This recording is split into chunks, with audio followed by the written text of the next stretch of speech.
مکہ مسجد حیدرآباد کی مشہور و معروف مکہ مسجد جو چار مینار کے بہت قریب ہے، جس کو بہت مقبولیت حاصل ہے، جس کی ایک دلچسپ تاریخ ہے اور یہ شہر کا ایک اہم نشان بنی ہوئی ہے۔ آئیے اس کی تاریخ کو جانتے ہیں اور اس کے موجودہ منظر نامے پر ایک نظر ڈالتے ہیں۔ مکہ مسجد ہندوستان کی قدیم ترین اور بڑی مساجد میں سے ایک ہے۔ اسے 16ویں صدی کے آخر میں قطب شاہی خاندان کے 5ویں حکمران سلطان محمد قلی قطب شاہ نے بنایا تھا۔ مسجد کی تعمیر 1614 میں شروع ہوئی اور 1694 میں سلطان عبداللہ قطب شاہ کے دور میں مکمل ہوئی۔ اس مسجد کا نام مکہ مسجد رکھا گیا کیونکہ یہ خیال کیا جاتا تھا کہ اس کی تعمیر میں استعمال ہونے والی اینٹیں مقدس شہر مکہ سے لائی گئی تھی۔ مکہ مسجد کا فن تعمیر فارسی، مغلیہ اور ہندوستانی طرزوں کا شاندار امتزاج ہے۔ مسجد گرینائٹ سے بنا ایک خوبصورت اسٹرکچر ہے اور ایک وقت میں ہزاروں نمازیوں کو ایڈجسٹ کر سکتا ہے۔ اس میں خوبصورت محرابوں، میناروں اور ایک بڑے صحن کے ساتھ ایک وسیع و عریض عبادت گاہ ہے۔ مرکزی نماز ہال میں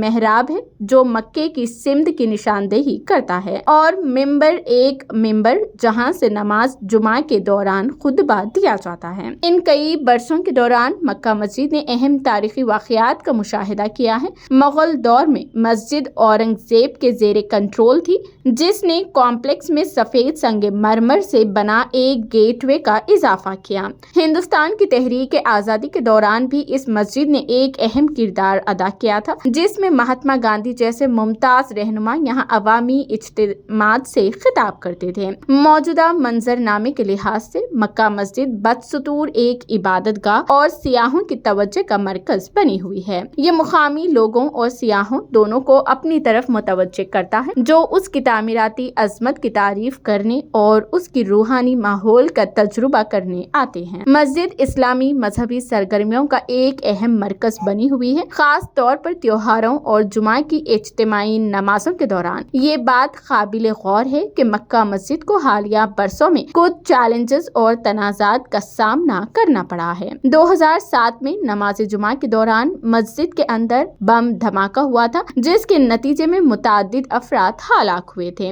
اس واقعے کی تحقیقات کا آغاز ہوا اور نمازیوں اور زائرین کی حفاظت کو یقینی بنانے کے لیے حفاظتی اقدامات کو بڑھا دیا گیا۔ ان چیلنجز کے باوجود مکہ مسجد حیدرآباد میں مذہبی ہم آہنگی اور ثقافتی ورثے کی علامت کے طور پر کھڑی ہے۔ یہ خطے کی بھرپور تاریخ اور تعمیراتی رونق کا ثبوت ہے۔ زائرین مسجد کو دیکھ سکتے ہیں، نماز پڑھ سکتے ہیں اور ارد گرد کے پرسکون ماحول میں ڈوب سکتے ہیں۔